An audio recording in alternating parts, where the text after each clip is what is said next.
Messi and friends are out of the playoffs in the first round. Will their season now be called a failure? Pep Guardiola has lost 4 games in a row for the first time in his entire managerial career. Will the international break save or cause him to have a nervous breakdown?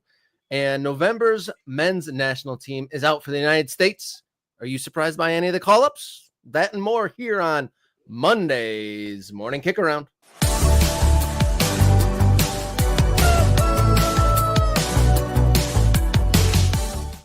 Hello and welcome into Morning Kickaround, where we cover the world's favorite game from the world's favorite country. Coming to you live each Monday, Wednesday, and Friday morning. I'm Robert Kerr. Happy to be joined by my partner, Mr. Jason Davis. Hello. Hello, Robert. Maybe it should be covering the world's favorite game from the messiest country. I don't know, the most conflicted country.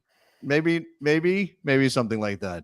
I think we could adjust. I think last week I adjusted it to confused, but we never know. So I'd say Saturday morning I had a chance to kind of process things, and I needed to have a quiet walk where I think I listened to a lot of like angsty old high school music and just tried to process my music on my thoughts about the week of events that happened. So Saturday morning, complicated emotionally. But before we get to the football, there's lots of big stuff, action-packed weekend. But my biggest question is, what was the best game you played at Dave & Buster's on Friday? Oh, yeah. Well, that was the 3-year-old, right? So there's only so much a 3-year-old can do at Dave & Buster's. In fact, there's very little a 3-year-old can actually do at Dave & Buster's. It's the lights. It's the colors and all of that stuff. We did a couple racing games. Mario Kart's pretty fun. He can't reach the pedals. I had to do that for him. And maybe I was doing some of the steering. But he loved Mario Kart. That game was great. Maybe some one-arm buck hunter with like a toddler under one arm and the toy shotgun on the other. No, none of that. No, none of that. No guns. No guns. I don't have any. It's not a principled thing. It did not do the guns at Dave & Buster's. We just did. Actually, no, we did do one game. I can't remember which one it was. You know, it was one of the. You got the big machine gun, but it was like one of those sci-fi ones. Halo. I think it was Halo. I think we played Halo. That's what we did. Well, sounds like a good time. That sounds like a good time indeed. You know, show the kids how to kill aliens before they actually come in real life. Yeah, exactly. There you go. Now you got it. Yeah, honed in current events. And before we get in today's footy segments, be sure to tell your people to like and subscribe to the channel.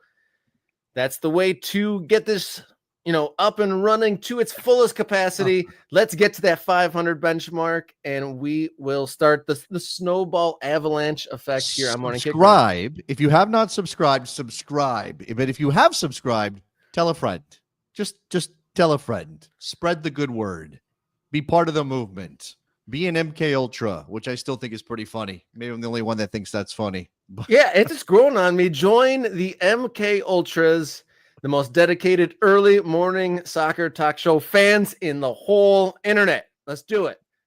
Speaking of getting to it, should we kick the ball and let's do some long balls? Yeah, let's do those long balls. All right, here we go.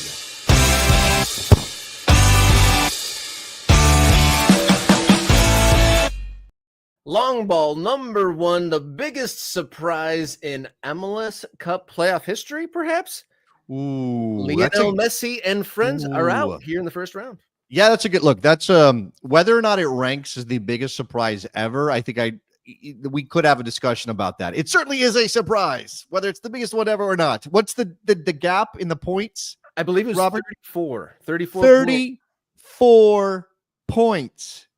That's a lot of points. I'm surprised. I'm sure that anybody who listens to me on this show or on WTF, on Sirius XMFC on a daily basis, or maybe even the Best Soccer Show, which I still do on Thursday nights, I said that Miami was going to win. I did not think Atlanta was going to pull this off. I thought Miami would find a way, particularly at home, to get this job done. You've got 3 cracks at it. And we will talk playoff format. We will talk about the way this went down in terms of whether or not MLS shot itself in the foot. But it's a shock. It certainly is a shock. And I got the bracket here. Let's take a look at the bracket, Rob, because it's now a mess. If you had chalk, look, I think I had LAFC and LA Galaxy getting through in the West. Still looking good there. I think I picked Minnesota, so I'm feeling good about that. I think it was perfect in the West. I think my bracket was perfect coming out of the West. But in the East, wow, it's in ruins. It's post-apocalyptic over there if you were on chalk, because you've got a 4 versus a 9 and a 6 versus a 7. What? Cincinnati goes down to NYCFC. Of course, the Red Bulls, before Atlanta took Messi out, took Suarez and Busquets and Alba and that crew out, that Columbus loss to Red Bull felt like one of the biggest upsets in playoff history. And now we've done it twice in the same tournament. Just absolute chaos over there. I think that the Charlotte fans in the front office are going to be feeling a little bit like they got in over their skis, because they were celebrating like they'd gotten through when they won the one game, only to be thwarted by Orlando, and then very tight margins in the New York City FC series. I mean, I don't think it comes any closer than that, but congratulations. I'll give you a round of applause for your West predictions there, Jason. But I mean, I don't deserve it. I'm not saying give me credit for anything. I'm saying that I screwed up the East bad enough that no matter what I said about the West, I can't take any plaudits, Rob. I mean, I think all of us have learned a lesson about, and that's maybe not even the right way to say it, because I've watched this league forever. I've seen this story before. This is not the first time we've had an upset in the playoffs. It's Major League Soccer. Parity reigns, right? We kind of expect there to be surprises when you get into these knockout situations. I know it was a 3-game series, but still, win or go home kind of things. And yet here I was so totally confident. Yeah, Miami's getting through. Yeah, Columbus is getting through. It's going to be fine. I don't know. Tougher to pick between Orlando, Charlotte. Picked Orlando. Tougher to pick between Cincinnati and NYCFC, although I think Cincinnati, they had the better season. They're the 3 seeds. NYCFC's the 6. They're supposed to lose. And yet here we are.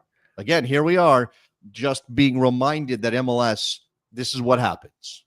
Plenty of fallout coming from Inter Miami's first round loss. Lots of ink has been spilt across the internet in the last 36 hours or so since Atlanta shocked Miami. We'll lead off with one of Messi's best guys. Jordi Alba comes out post-game saying that the format was unfair. Yeah, I mean, this is talking to Lizzie Bescherano of ESPN. The format seems a little unfair. Now, he didn't go crazy with it. He didn't say, tear the whole thing down. How dare they knock us out of the playoffs? I mean, I saw a headline that said he slammed the format. But he didn't. So let's, okay, media people writing headlines out there, stop it already. Like, stop it.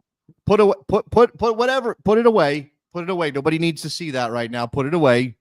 This is Jordi Alba expressing frustration following his team losing, saying it's clear it has been done this way for many years. Well, first of all, no, Jordi, not this way, not specifically this way. Playoffs. If it were up to me, it would be the champion of one conference against the champion of the other to make it as fair as possible. That's how it is. Now, I think he's recognizing that it's not a balanced schedule. You don't play everybody in the league the same number of times. So you have an East champion, you have a West champion. I mean, it feels like old school baseball, right? American League winner, National League winner, World Series. No playoffs, just straight to the best of 7 to crown a world champion. That's kind of what he's advocating for here. But, again, frustration, emotion after the fact. He also gave credit to Atlanta. Congratulations to them. I think they competed very well. They knew their weapons. The goalkeeper was spectacular. I think that's what clearly marked the difference. And that is what ended up costing Miami, is that they were a little lax defensively, and Brad Guzan stepped up and made huge saves when necessary for Atlanta United, and got pushed into his net and came out swinging. I feel bad for Brad. Okay. Yeah, I was going to say Miami lost me because I was like generally rooting for them through the season, but they kind of made themselves kind of a heel during the season. No, they did. No, they didn't. No, they didn't. They sure did. Come on. No, they did not. I understand that you might be a little bit more on Atlanta's side in that situation than Miami's, but I don't think they went full heel on it. I mean, I'm just talking about the fact that, all right, so the goal is scored. Messi goes for the ball, Guzan goes for the ball, because obviously Miami knows we got to score. Like, we're done here if we don't find a way. Messi's a competitor. He goes for the ball, and Brad Guzan does what goalkeepers do in that situation when you have the advantage. You try to slow down that process.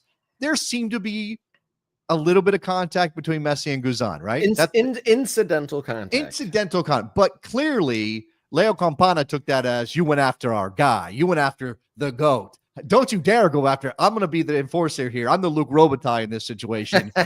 I'm coming for you, Brad Guzan, which then leads Brad Guzan to be stuck in the net. Brad Guzan's pretty ripped, but it looked like he needed some core strength to get out of the net. You know, you have no leverage. You're just floating. That felt so bad for Brad Guzan. He was so square. He was so square in the net. He had no purchase. And then he tried to make it a thing, and I don't know. Like, in the end, again, Atlanta wins, and I think Guzan himself has been fine with, like, you know, not making that a bigger issue than it needed to be. It was the heat of the moment, and they've been going back and forth. Right. Clearly, these are two teams that have formed a rivalry. I think it's been pointed out. How many losses did Inter Miami have in the regular season? They've lost. Yes, go ahead.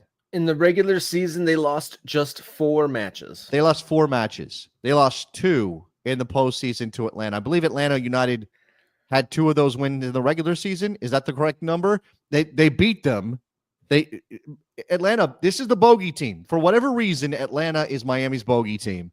Despite the season Atlanta United had, despite the firing of Gonzalo Pineda, despite the concerns over their playing roster, despite trying to get Miranchuk off, he did step up in this game.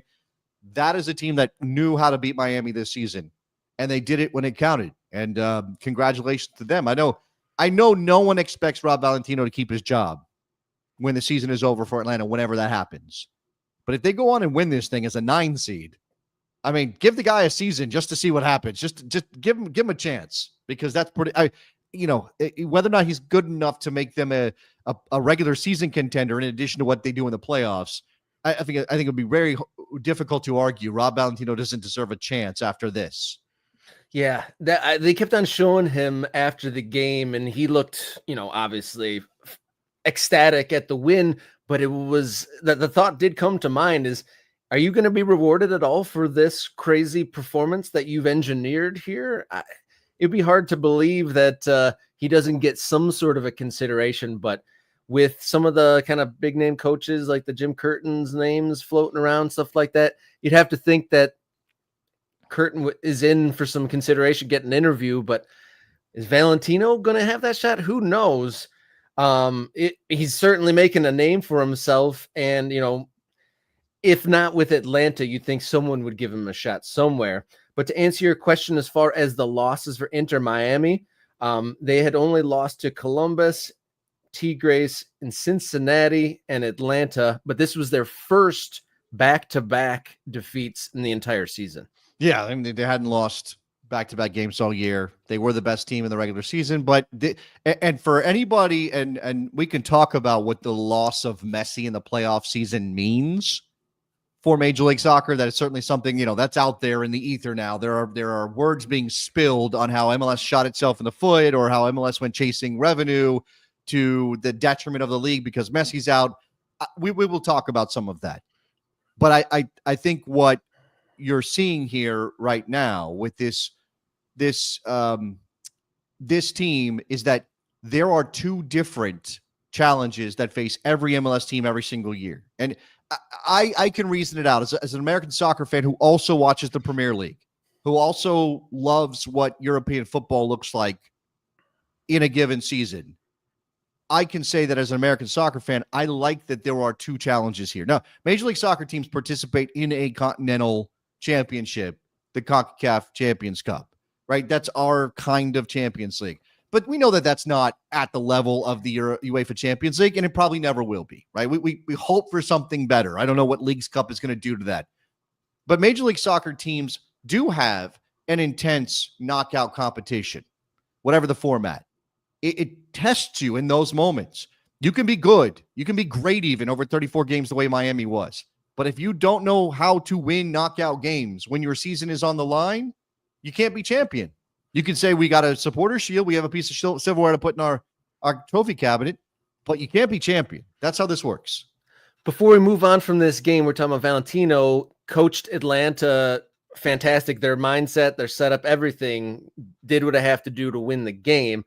Can Tata Martino on Miami's bench be questioned as the losing goal essentially was due to the Miami not playing to the whistle, not being sharp there in those most intense moments of the match? Yeah, look, I mean, we've already talked about Braguzan falling into the net and flopping around like a big old salmon, but yeah, Inter Miami's shenanigans in that moment, that I don't. Does that reflect poorly on Martino? I suppose it has to, in the way that we give every coach responsibility for red cards that players pick. There's indiscipline in the team. It's his fault. It feels wrong because what coach would ever create an environment where that would be okay? Right? That to have Aviles on the ground claiming some injury in a bid to stop, just play. You make it so much easier. And you put yourself in a situation where if Atlanta does score that goal, you've let that happen, and then it has to be adjudicated back. I mean, what are you hoping for here? We know that the referee's not going to stop play for an injury unless it's a head injury. That's the law now. That's the way the game is officiated. Players will still play the ball out, but they don't have to do that. That's not a requirement. That is something that is done by a player in a specific moment. And I'm not going to criticize a player for playing the ball out if they think an opponent is down and needs attention. But it seemed pretty clear that Aviles, if there was anything happening, it was a cramp. We're not talking about like, oh man, he blew out his knee, or oh man, he's got a concussion. This was you are on the ground for a reason that does not need to stop play, and Atlanta United did the right thing. It's wild with the incredible amount of talent and experience on the Miami side that something that fundamental would be their undoing, and their just expectation that they'd have the ball kicked out or the whistle would come.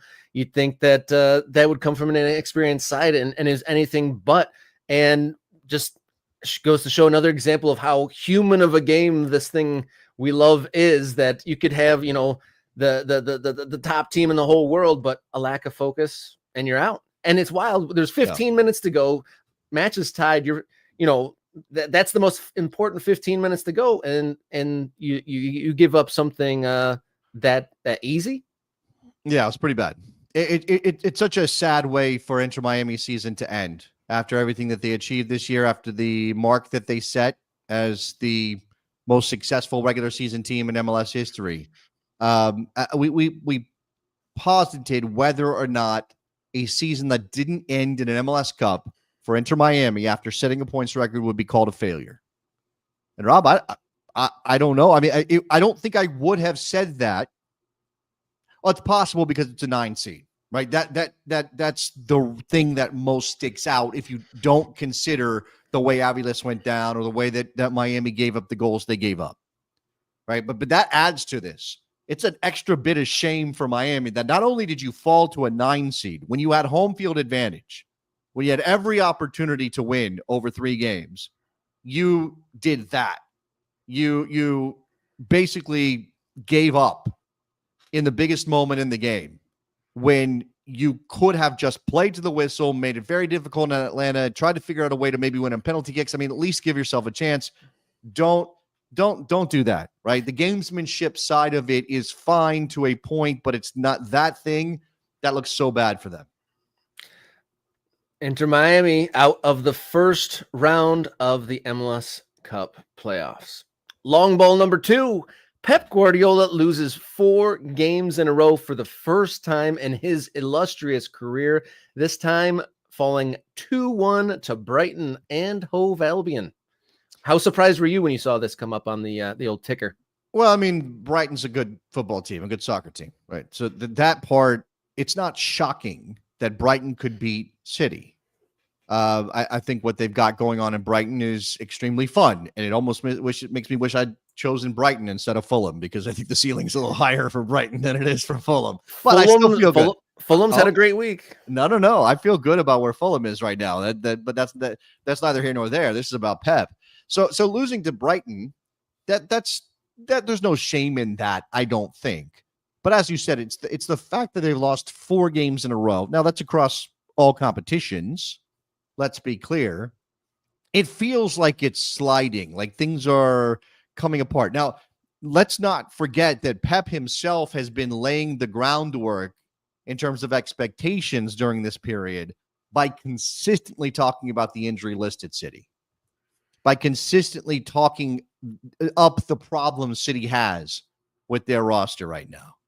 And I don't know if that is a self-fulfilling prophecy, that if you go out in public, Pep Guardiola is a smart guy. He's won everything. Why would you go in public? Why would you go in front of the media? Why would you say things like, I don't know, we're really in a bad spot. We have all these injuries. It's very, very difficult right now. Why would you do that and send a message to your team that essentially is, we're not good enough to handle this in this moment? That seems odd to me. And I don't know if it indicates that things are maybe a little too much for Pep at this point.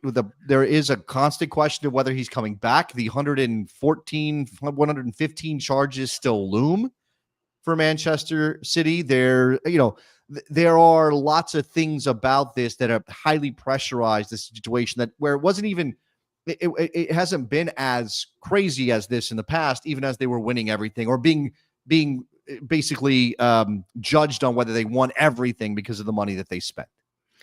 On their injury list, they got John Stones, Ruben Diaz, Rodri, famously, Grealish, and Oscar Bob. That was at least on the match day lineup of their injuries. There may be more, but Guardiola, you're talking about bringing that up constantly and almost laying down the groundworks for an excuse. I don't think that it doesn't happen very often. So top coaches like Guardiola and Klopp are not very good at dealing with losses. I think they're unfamiliar with that. If you see those post-game press conferences with Pep Guardiola, usually, 9 times out of 10, it's after a win, and he'll be like harsh and critique his team and all that. But it's a completely different Pep Guardiola after a loss. He's almost is strangely like more complimentary of his team and talks about how well they did and how, it's a jolly old journey when they lose. But he was like, but it was pushed farther to where he'd had to do that for the 4th time in a row. And you could tell his skin was crawling, even just standing there in front of the microphone. Like, I'm not sure, does the international window help him or not? I guess he's signed his previous extensions. Also, this is a whole nother layer of pressure. He's signed his previous contract extensions in the November window. Mm-hmm. So how does going into this time where he may be making that decision on the back of his worst ever run? Right. Well, I think I would not blame him if he punted on signing his extension now in this window when you said he traditionally does it, because of everything going on at City, because of the charges that the club faces as they go through all of those hearings. And we won't have word until the end of the season. I don't know what Pep knows that we don't know. Right. Because if he signs the extension, that definitely sends a message that, okay, all is well, or everything has the potential to be well again. And City can be City the way that Pep Guardiola imagines them to be. If he doesn't, if he decides not to, not only will he have to answer questions about why, but the message that will be sent is, oh, it's over, right? City is not going to be the same club anymore, or he knows something. Think about how crazy everybody will go if Pep Guardiola doesn't sign an extension when he's always done that with these charges looming. What does Pep know? And now it's reasonable to just say, well, he doesn't know, and he doesn't want to commit to anything because he doesn't know. But that's not how it will be read. It'll be read as doom and gloom, that the sky is falling on City.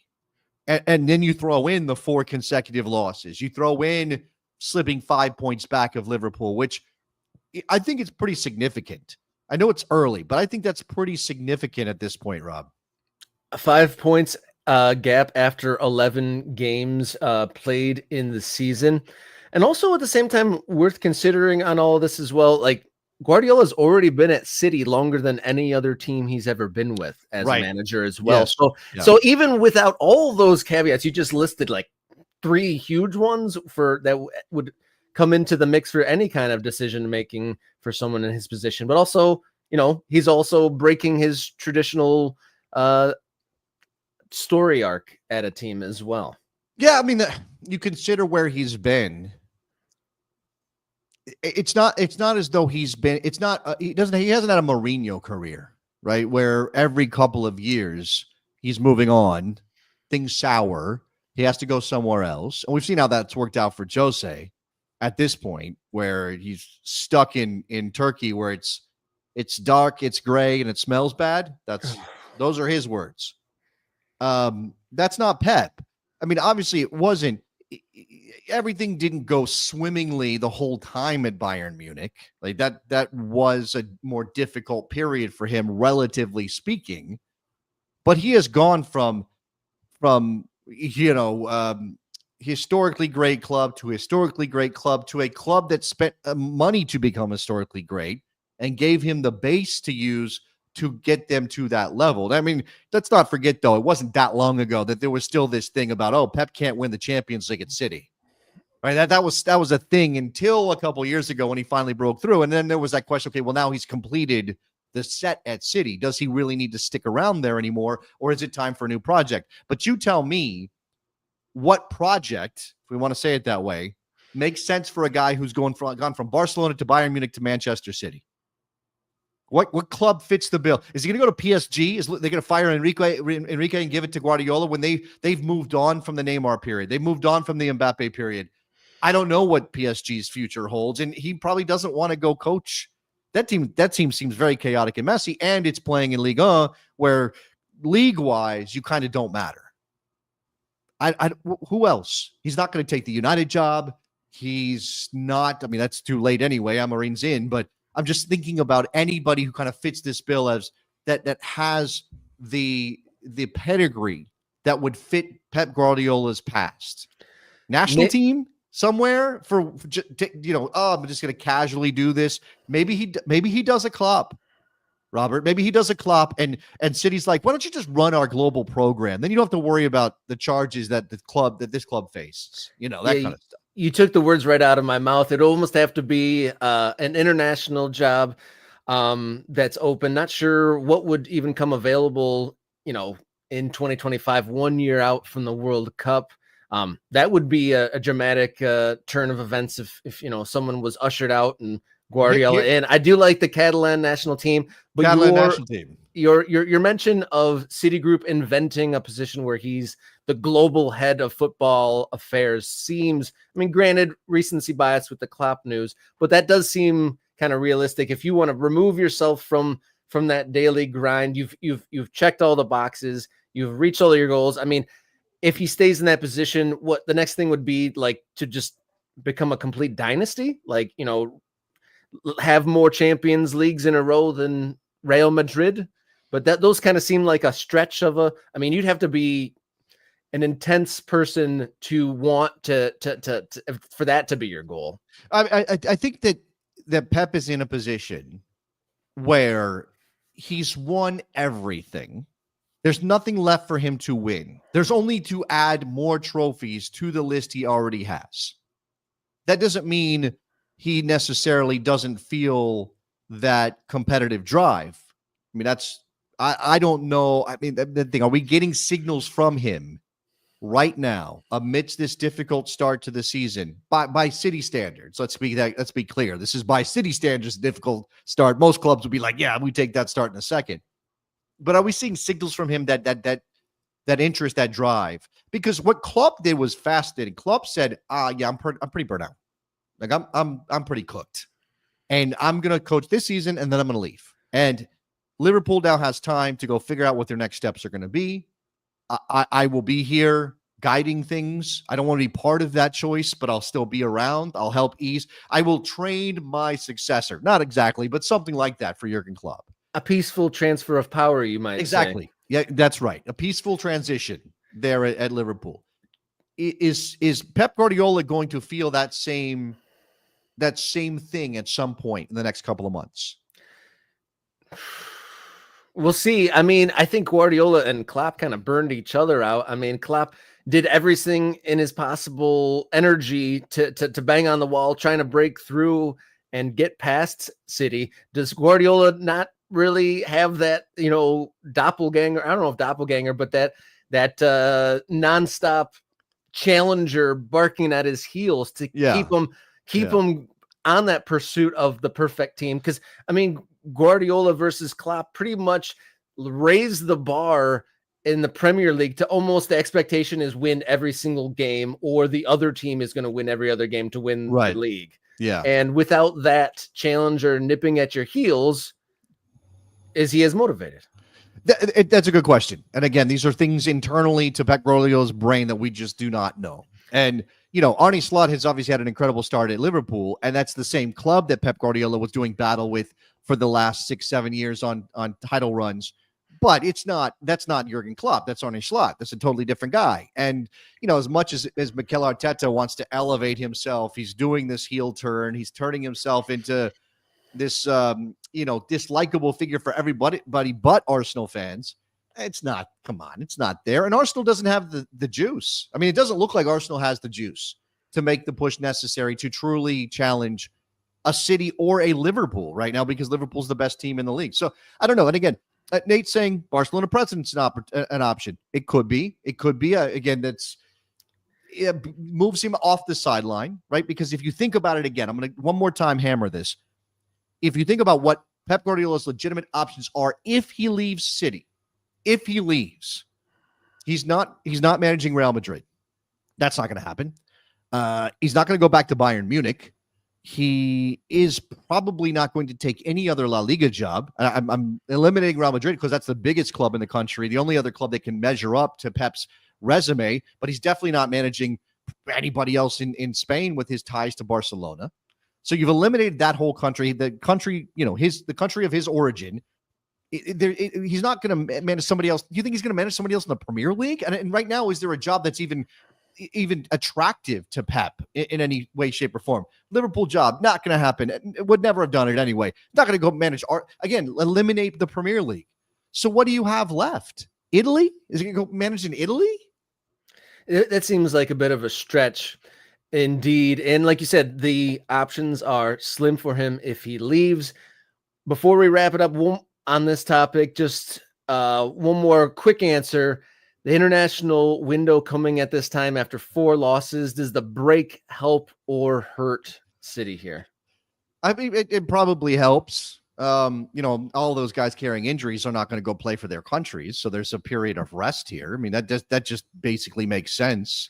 If you are on a bad run, you want anything to stop that momentum, that negative momentum, and this is that. This is that for Manchester City, and maybe Pep will get some R&R and be able to do something fun, not think about football for a little while, recharge his batteries. It could be. By the way, I really have no expectation that Pep Guardiola is going to leave City because it hasn't happened yet.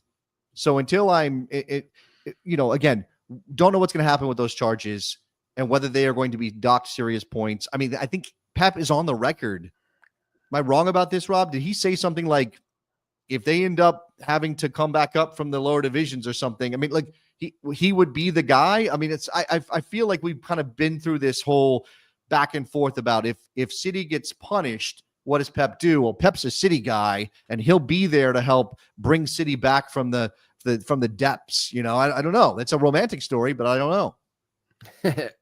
Uriah saying Pep lost a little pep in his step. Long ball number 3 here on Monday. The United States men's national team roster has come out. Any surprises or shocks for you, Jason? Looking at it right here, 4 goalkeepers again. Mauricio Pochettino likes bringing 4 goals. I don't know why. I do not get that. I'm not against Diego coaching getting a call up fine. Again, he's a Barcelona B goalkeeper. All right. Schulte, Stefan, Turner. Stefan did not look good in the playoffs. We know Matt Turner's rusty, but a great shot stopper. I hope that Patrick Schulte can elevate his game and become the guy sooner rather than later, because the rest of these guys are not impressing me. Defenders: McKenzie, Ream, Richards, Anthony Robinson, Miles Robinson, Joe Scally, Austin Trusty. All right, so the Tim Ream thing again. I told you. That's why the roster was released late on Sunday, was because they were trying to see the availability of Tim Ream. Could have been. Obviously, we knew MLS was going to take a playoff break regardless, but Tim Ream comes out of that loss for Charlotte healthy and means he can play. Chris Richards back from injury. I honestly had not day-to-day tracked Chris Richards' injury situation, but clearly, if Pochettino's calling him up, he's got the all clear to play for his national team. Jedi's a no-brainer. Miles over CCV. No Cameron Carter-Vickers, Miles Robinson instead. I mean, that's a preference.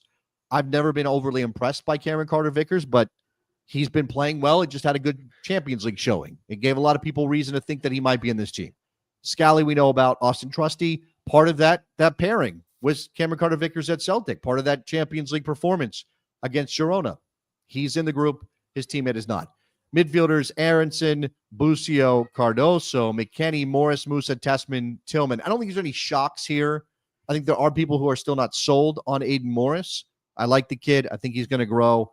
Johnny Cardoso hasn't shown it for the national team for me. Neither has Malik Tillman.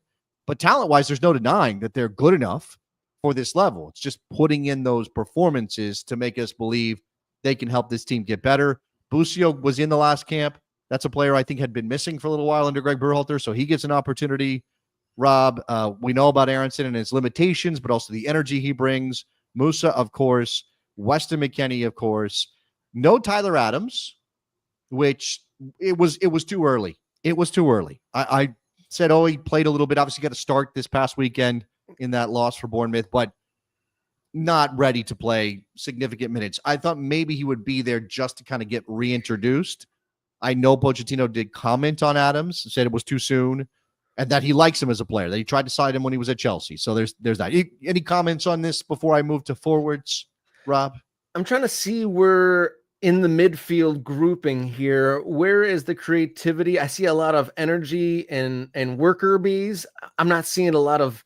Well, who would that be? Diego Luna. Is that the only name that you can think of? Pull it out of your pocket. Who you got? Because Gio Reyna's hurt. He's not available, right? The injuries have been part of the story here. I think you're looking at this. You have a deep-lying passer in Busio. I'm not going to say he's a playmaker, but he's a deep-lying passer, good passer of the ball. You have Aronson, who's all industry. I think can play in combination occasionally. I'm not saying he's great at it, but it's there. Weston McKennie is a decent support player in attack. He can make a pass occasionally himself, but you're not playing through him most of the time. Tillman is the guy, and he comes off that Champions League performances. When I say Celtic beat Girona, that was PSV that beat Girona. My mistake on the crossing of the wires there. But Malik Tillman against Girona was excellent. That's what you want to see. You want to see him be that player. He's the creative name here, Robert. You have Aronson, who's nominally I don't know. I guess he's an 8. Busio's a deep-lying player. Call him a 6 if you want. Cardoso's a 6. McKennie's an 8. Morris is an 8, I guess. Yunus Musa is, well, we know Yunus Musa, who has utility in other parts of the field, which, by the way, I'll point out, two fullbacks. Only 2 fullbacks in this team, which has led to speculation that this could be a back 3. I find that difficult to believe right now, but it's out there as a possibility because the only 2 fullbacks are Jedi Robinson and Joe Scally. Now, of course, Yunus Musa comes off of a performance for AC Milan in the Champions League where he played nominally as a wing back for AC Milan. Could he be doing that for the national team if they go to a back 3? Okay, let's throw that out there as a possibility. Cowell, Pepe, Pulisic, Vasquez, Weah, Zendejas. Look, if Christian Pulisic plays through the middle, you have to find a way to balance that defensively, Rob, but he could do that. He does it for Milan. He certainly has mobility in that area. Zendejas, we think of him as a wide player, but he can play through the middle if necessary.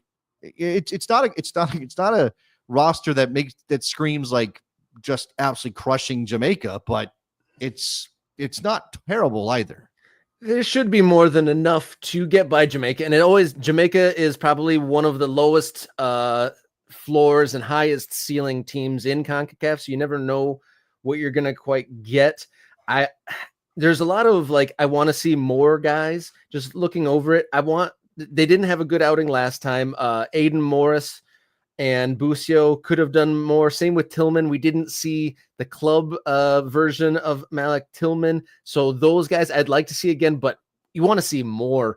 If they get significant time in this break and they don't show more, I don't know, especially Morris turned the ball over a lot. Aronson was had a bit of a nightmare last month. So we want to see more from them. And I'd like to see also Zendejas. I mean, he plays for one of the biggest teams in Mexico. He gets in, a lot of goal contributions, and it'd be very exciting to see Zendejas, kind of make a name for himself. Maybe. In the American shirt.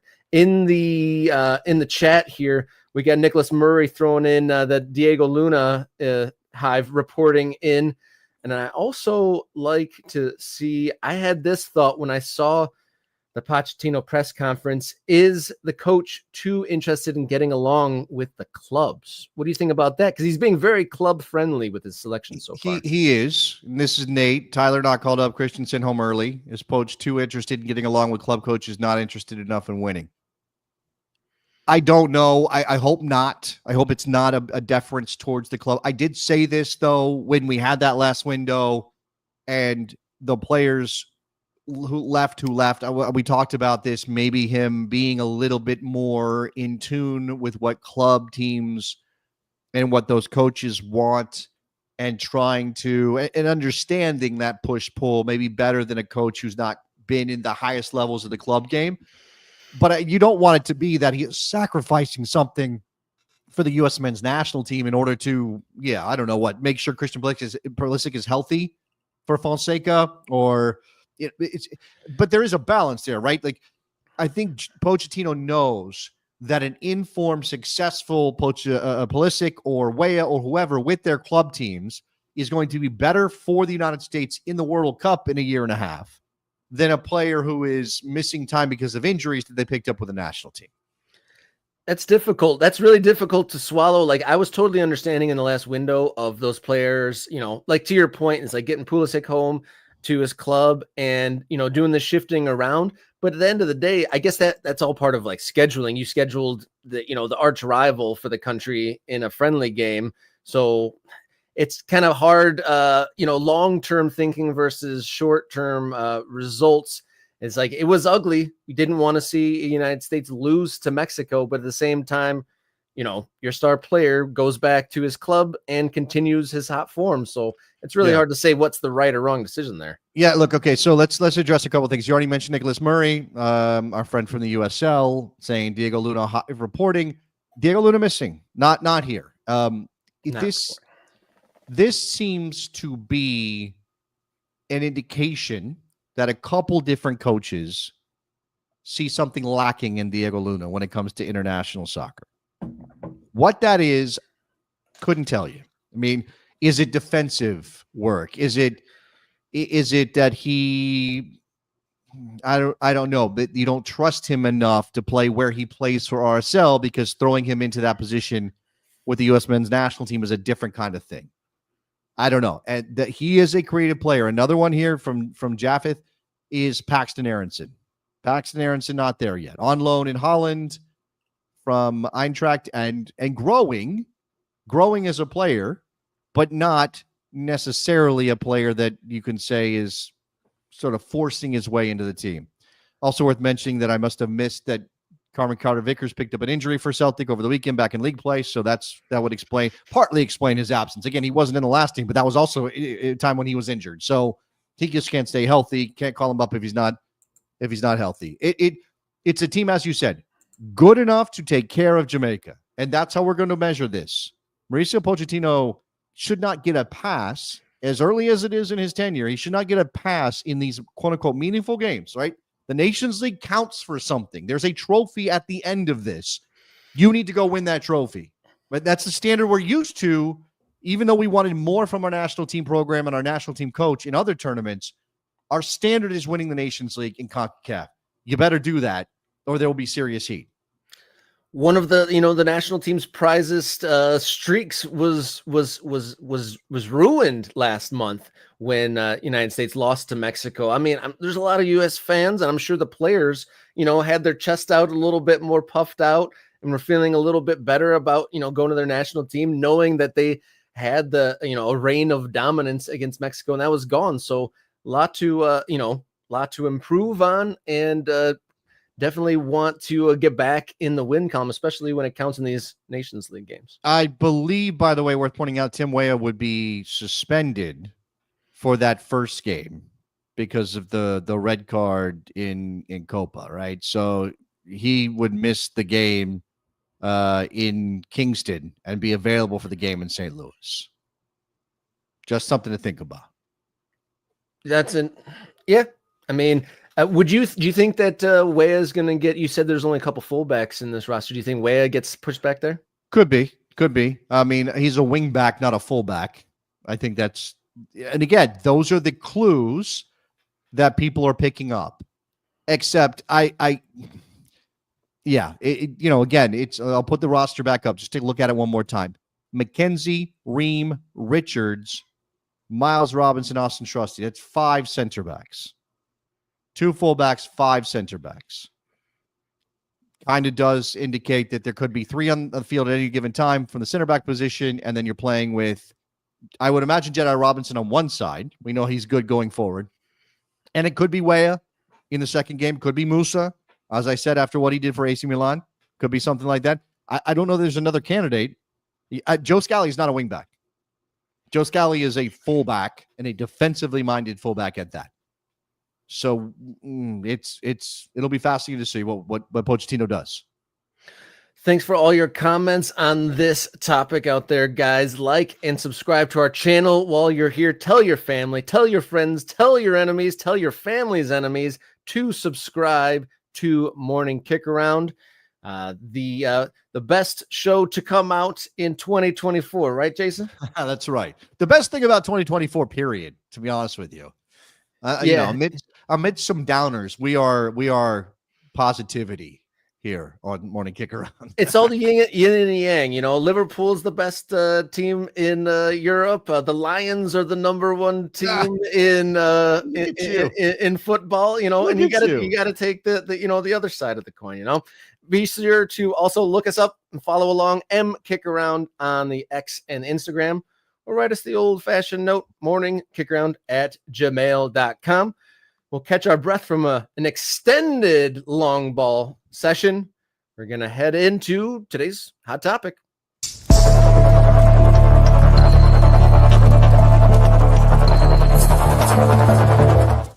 All right, Monday's hottest topic: Miami out in the first round, Columbus out in the first round, Cincinnati in the first round.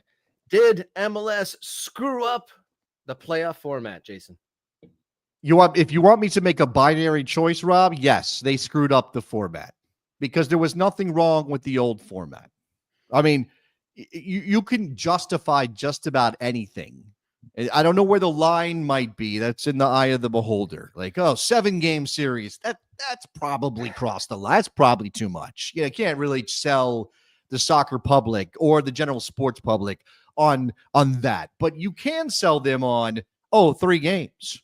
Because 3 games.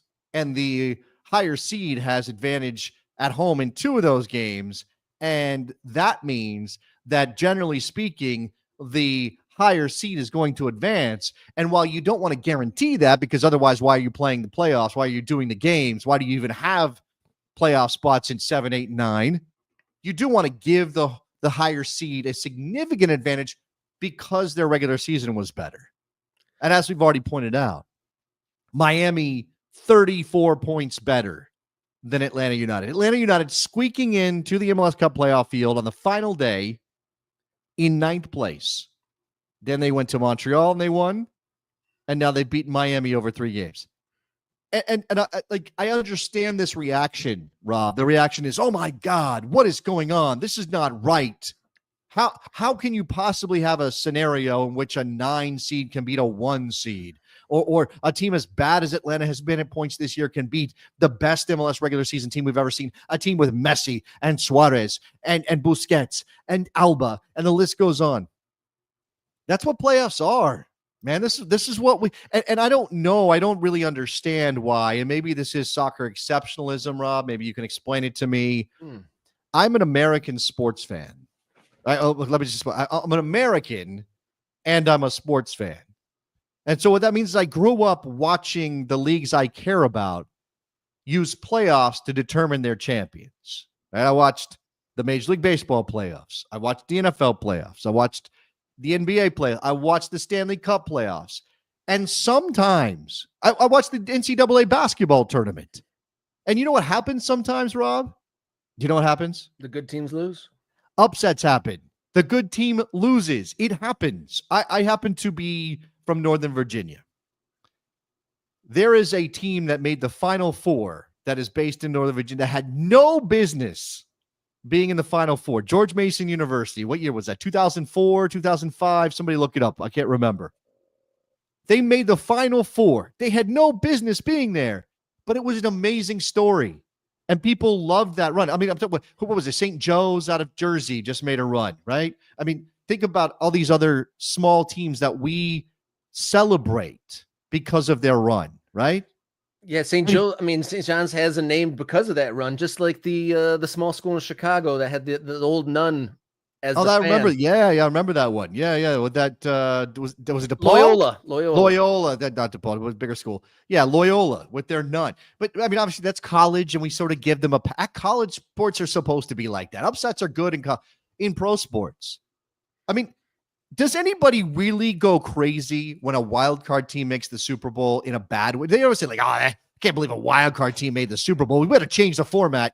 Fix the format. You can't have a wild card team in the Super Bowl. No, we go, wow, what a great run from this wild card team.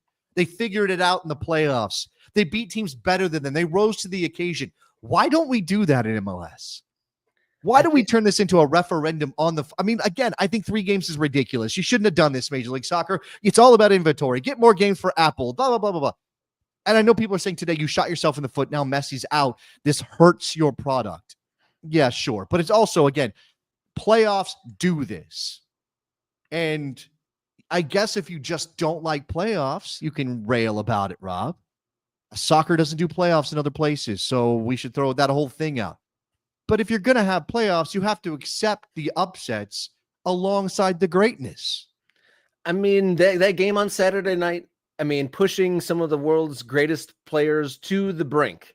I mean, you saw Messi and Suarez and Busquets and Alba with a look of desperation, like they almost were in disbelief when as that game played out. Obviously, they're upset that they thought that third goal shouldn't have been, because they thought there should have been a whistle.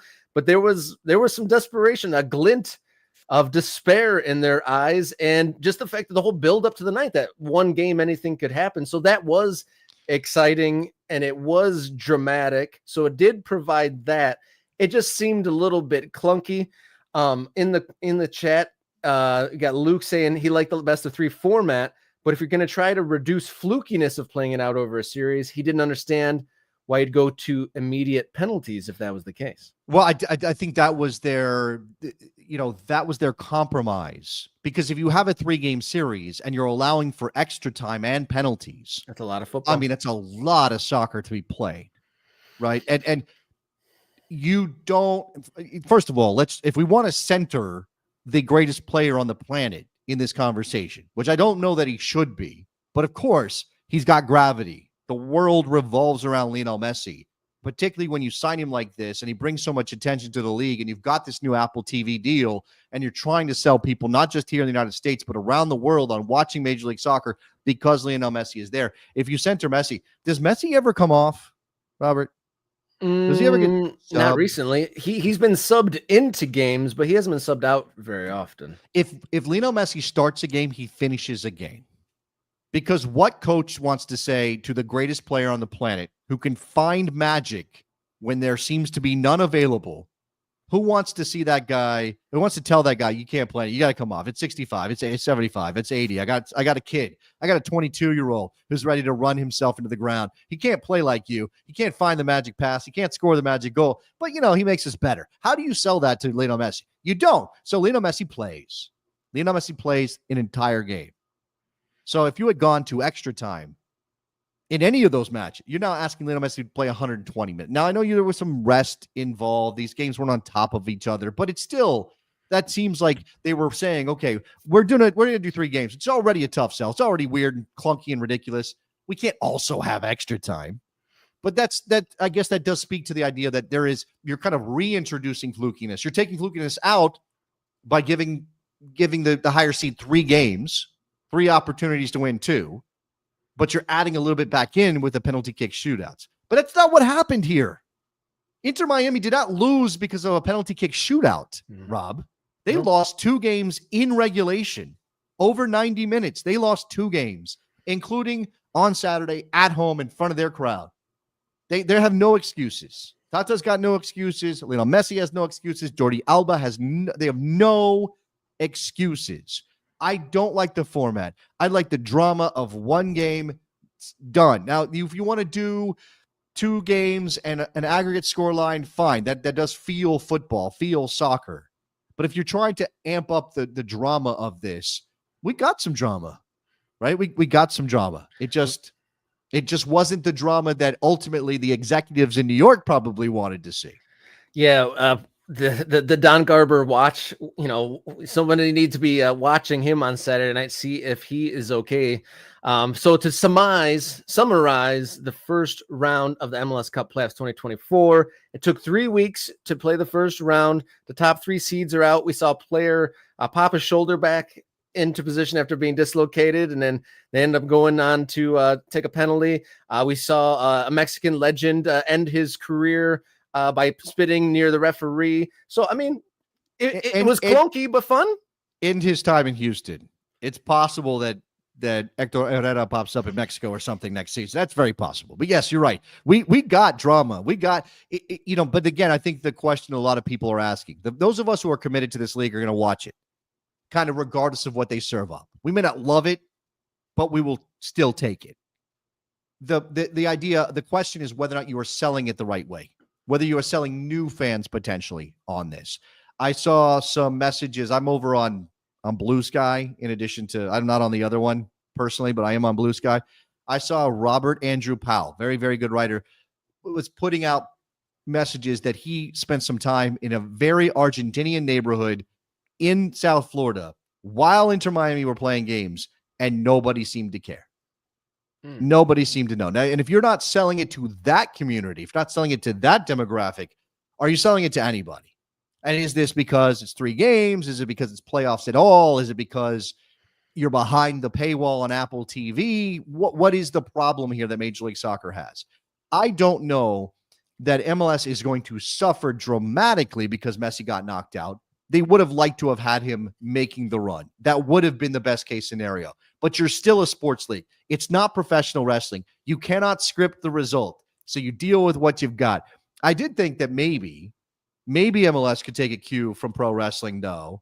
And we just have Messi do run-ins. We just send him to various playoff cities. You don't know where he's going to show up. And all of a sudden, like, oh, that's Messi's music. And he comes running in, and he plays like 25 minutes, helps somebody score. There you go. Coming in from the chat, Trent Krim, the Independent. Number 1 hot topic today is that there are rumors of Jason boycotting Wednesday. And Luke joining the show. He's trying to go from the comments to your chair, Jason. Can you believe that? Top rope. That's what that is. We're going to keep the pro wrestling thing. Luke's going top rope on me. Yeah. Well, we'll see. The MLS Cup playoffs return not this weekend, but they'll return on November 23rd. So hopefully the LA Galaxy and the other teams who got through in 2 games schedule themselves a nice little scrimmage game or something like that. And they'll come back in 2 weeks' time. So take a quick break and come back for a little quick culture war here. Very quick culture war. Oh,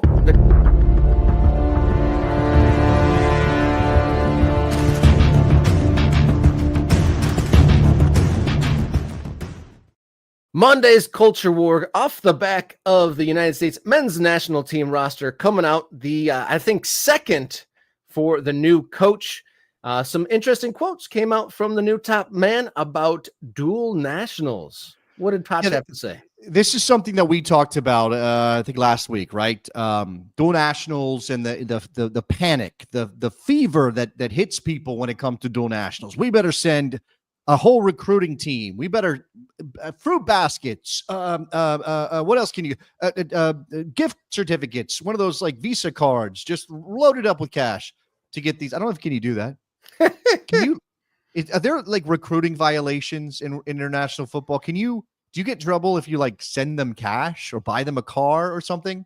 Like a college football bag man? Yeah. Like, hey, man, you got to come to the States, bro. It's the best. Yeah.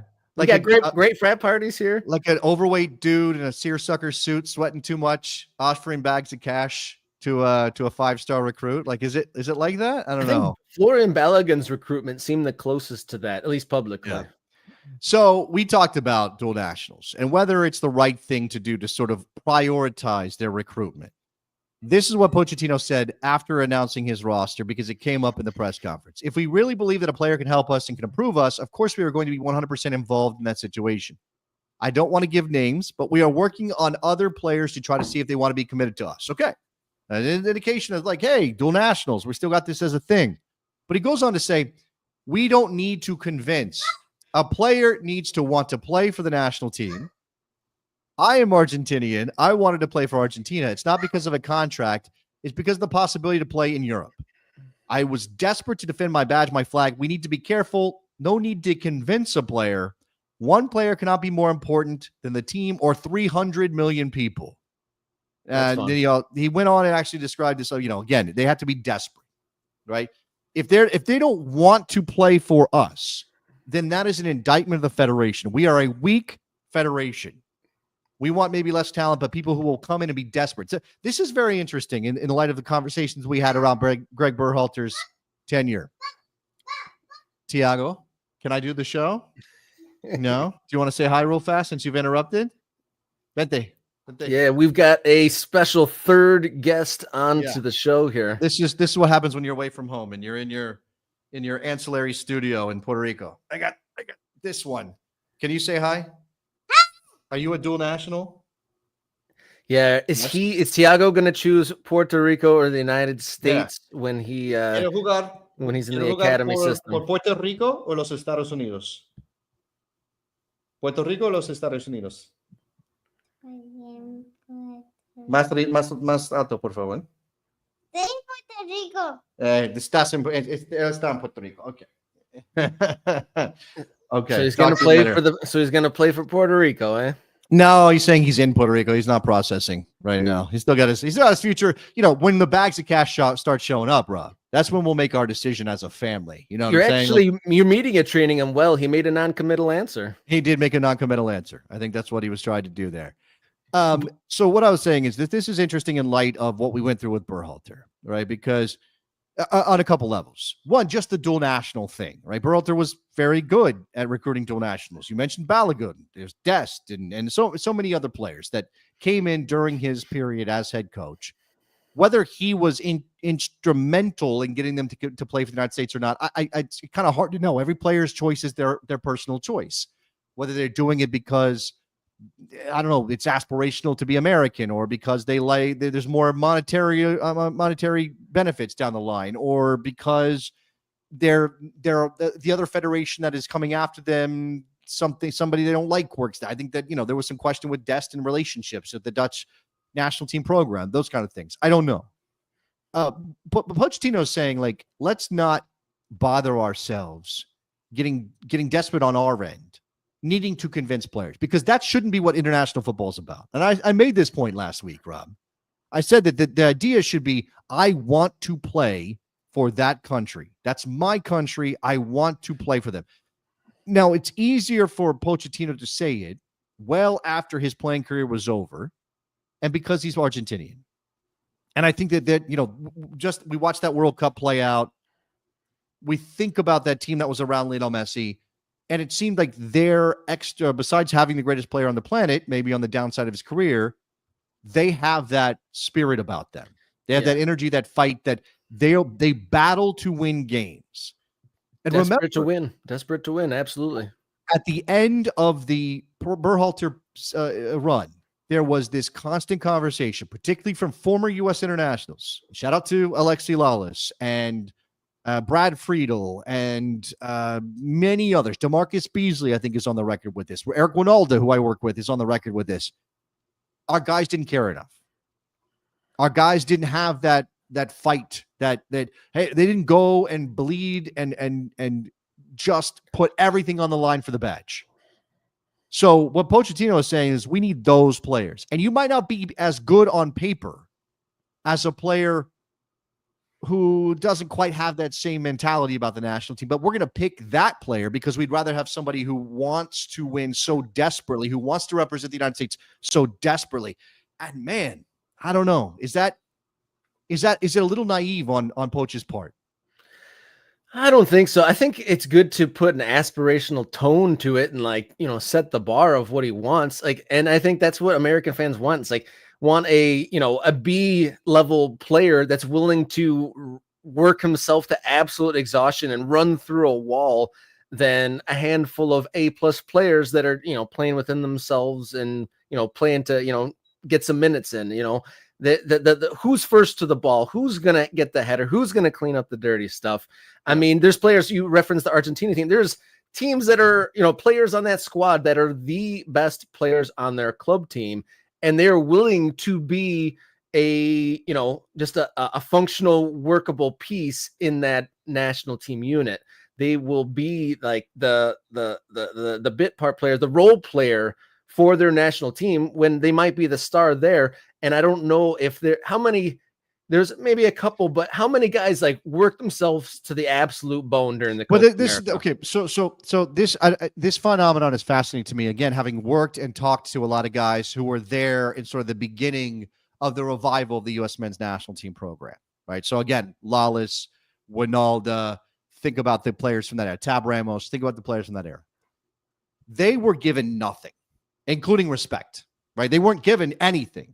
And those guys, I mean, none of them had the option to play for anybody else. And I'm even talking about a player like Ramos, who has roots in South America, right? Claudio Reyna. Those other countries weren't coming to those players and saying, hey, we want you to play for Argentina or Uruguay or whoever. They were not doing that. Those players had to play for the United States of America, right? Now, I'm not saying that they would have wanted to play for anybody else, but that was their condition. That was their situation. They had one option. They were also playing for a country nobody respected on the international stage. And after the World Cup was given, of course, qualifying for 90 was a big deal. They got routed in Italy. We all know the story of that Italian 90 team. They went and got a very rude awakening of what it was going to be like to play in a World Cup 4 years later when the United States hosted. And what was that all about? Oh, we have to prove that we belong because FIFA may kick us out. They may take the World Cup away from us if we're not good enough to play at this level. And so everything was desperate. Every single day was, I have to work harder. I have to give more because when we hit the stage at the World Cup, we don't want to embarrass ourselves. We want to achieve something in our country. We want to grow soccer. That was the responsibility put on the shoulder of those college-age kids in 90 and 94. You have to carry soccer. These guys aren't carrying soccer anymore, Rob. Their job isn't to help grow the game in the United States of America. Their job, in the case of Christian Pulisic or Tim Weah or Weston McKennie, is to go play for a top-level club team, make a lot of money, and then, the national team calls, oh, it'd be nice. Let's go win. I'm not saying that they even think about it this way. I'm not saying that this is conscious on the part of any of these players. I think Weston McKennie has gone balls to the wall in the past of the U.S. men's national team. I think Christian Pulisic lays everything out there. I think a lot of these players go as hard as they possibly can, but maybe there's something missing culturally that we cannot just snap our fingers and make happen. And that's where, and I'll throw up KY's comment here, we're very naive, or that's very naive in the part of Pochettino. We are a middling football nation. We need to go out and get all the best possible players we can, period. Do we have the privilege of being selective if it's a matter of that player will go all out, but that player's more talented? Do we even have that? Is that even smart for us to consider, much less actually enact? Oh, that's some heavy stuff there, Jason. And I think that the key to really become competitive on the global stages is have an absolute dearth of American talent that was developed here. And so obviously there'll always be some dual nationals or some people from here and there, but you have to have that base. I mean, America, I always like to say American soccer is not small, it's just skinny. You know what I mean? It just doesn't cover a huge wide span. Not every stone is unturned. There's Yep. probably thousands of players But that that's could be there logistic. that never get turned over, never are fully rooted. But that's we but that's don't a want to be the ray logistical gun problem. of international soccer. No, it's a point taken, but that is a logistical problem that is incredibly difficult to deal with, right? But is it being dealt with? But people try for sure, whether they're doing it the right way. This is what frustrates me about the stones that get thrown in the direction of anybody who has any sort of administrative role in American soccer. There are people who are not good at their jobs, right? There are people who are quote unquote incompetent. But the gap between what is actually happening, what people are actually trying to do, what their desires are, and what is possible is massive, right? And then we get into, okay, what is not really within the realm of reality, like, and figuring out what that is. Like, okay, are we grown out? Are we fully built out as a national team, as a footballing nation, as a football country, soccer country? No, clearly we're not. Clearly we're not even close. That's your point. Right? Is there a way to do that is not just about time? Meaning, is there a way to do that is actively doing something out in American communities when it takes billions of dollars? I'm talking billions of dollars to actually turn over every stone you want to turn over, Rob. Right? Or to give every player in the country the opportunities to become a top-level player that wants to get there. Because we talk about pay to play being a problem. You take the pay to play money out of the system, you've got to replace the money. It can't just continue with no parents paying for fees. It doesn't work that way. Coaches need to be paid. Fields got to be what's got to be paid for as well. We get all flustered over here. They got to be reserved. That was the word I was looking for. Like those things, like how do we do them is the big question in American soccer. But I also think that we don't yet know what American soccer culture is going to be. We know what it is now, and we can see what it was in the past. But the way forward and sort of what it looks like. Okay, I can lay out 18 questions. I don't have them right now, but I can lay out a lot of questions about our moment that will dictate what our national team future looks like on the men's side, right? And we'll maybe talk about the women too. But number one, are our Major League Soccer teams, our USL Championship teams, the teams that want to run academies, are they going to be truly world-class at developing players? Right? Are they going to be truly world, meaning, as you said, are we going to develop players in this country that can help us actually achieve what we think we're capable of as a soccer nation? Is Major League Soccer going to be a top 5 league in the world at any point in the future? Don't say just no, reactively, just is Major League, because that will ultimately have a major role to play in whether we can be a World Cup winning country. Now, a country like Argentina can be a World Cup winning country without a top league. But what happens with every single one of their top players? Like almost every single one. You look at the roster for the World Cup. How many Argentina-based players are on that roster? Next to them, there's probably a handful. Maybe 2 or 3. Usually a third goalkeeper is playing like a Boca or something like that. That's where that, like, if that, and again, is that going to be our fate as well? It looks like it might be, right? That's the trend of our national team. How many MLS players are in this roster, Rob? Do we even count? But the thing in the Argentine league, how many of the players playing in the Argentinian domestic league are Argentinian themselves? We're currently, stocking up and a lot of foreign players on the domestic league. Absolutely. And then a lot of our domestic players play overseas. So we don't really but then that's my point, right? So in order for Major League Soccer to be a major driver of national team success at the level of winning a World Cup, Major League Soccer has to be top 5 in the world. Because what it wants to do, as you're pointing out, is spend money on international players to elevate the level of the league. I'm not going to say artificially, because that's what everybody does. But certainly the major jump in quality in Major League Soccer has not been driven by the American player. It's been driven by the international players. And yet the league still wants to be an incubator of domestically grown players. Whether those players play for the United States or not is kind of sometimes a question. But it certainly wants to be that on some level. It wants to be a league that develops players and then sells them on. And if you look at a league like Spain or a league like Italy or a league like Germany, those leagues, all three of them recognized as top leagues in the world, top 5 leagues in the world, all of them do both those things. They bring in international players of a high caliber for Juventus and for AC Milan and for Inter and in Spain for Barcelona and Real Madrid. But they also have a lot of clubs in those leagues who are developing domestic players. And they're still competitive. And the league is still top 5. And so they've got this mix, right? You can have a player, you can have an Italian national team who's playing outside the country, but then you can also, like a Chiesa or somebody, that's not a great example, but somebody like that. And then you could also have, the kid coming through at Napoli who makes the national team. And we're not in a place now where we feel like our national team can mix in MLS players and remain highly competitive. It feels as though, I'm not saying it's always right, because this comes back to that question of, are you bleeding for your badge? Are you playing with everything you've got for your country? Or if this is just kind of a side gig, right? Pochettino's talking about the dual nationals, but we're talking about a bigger picture thing. Because again, this group, this generation of players was slapped with that label of they don't care enough. They don't care enough. If you were an MLS player coming through with the academy, you're 23, 24 years old, you're playing in Major League Soccer, do you care more?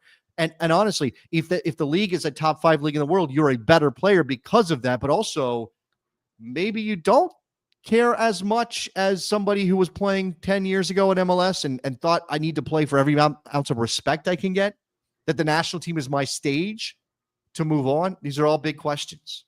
Yeah, what can Coach Pochettino do to make it that gritty, inch by inch, take every inch and try to get that respect and whatnot?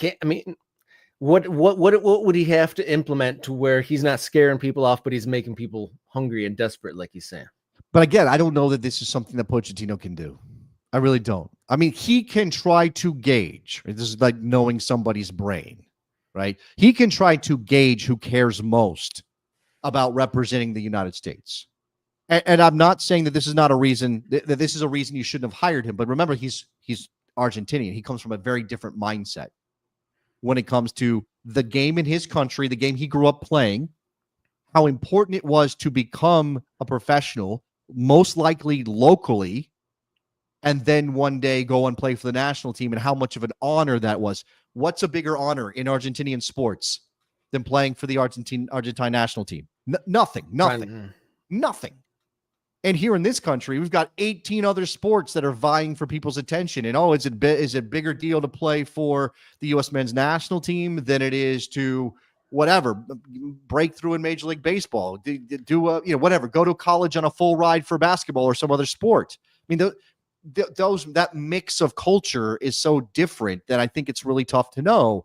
We, within our own soccer bubble, have had a history of players who care so much about playing for the national team. But again, they were sort of the counterculture kids, right? And now soccer is still counterculture, but it's different because now you can dream of playing at Milan like Pulisic or at Juve like McKennie. And I'll take KY's point. Kids growing up here aren't dreaming of one day playing for the USA. Right? When that was the ceiling, when the top level that any American player could aspire to was playing for the national team and maybe playing in a World Cup, that drives that desire to go out and kill yourself for the national team. But when the ceiling has moved or changed, and now it's no longer playing for the national team, that's the top achievement for an American player. Now it's playing at Juventus. Now it's playing at Milan. Now it's playing at Chelsea. Now it's playing at Dortmund. That is going to change the mentality of the players when they come through. The focus is going to be different.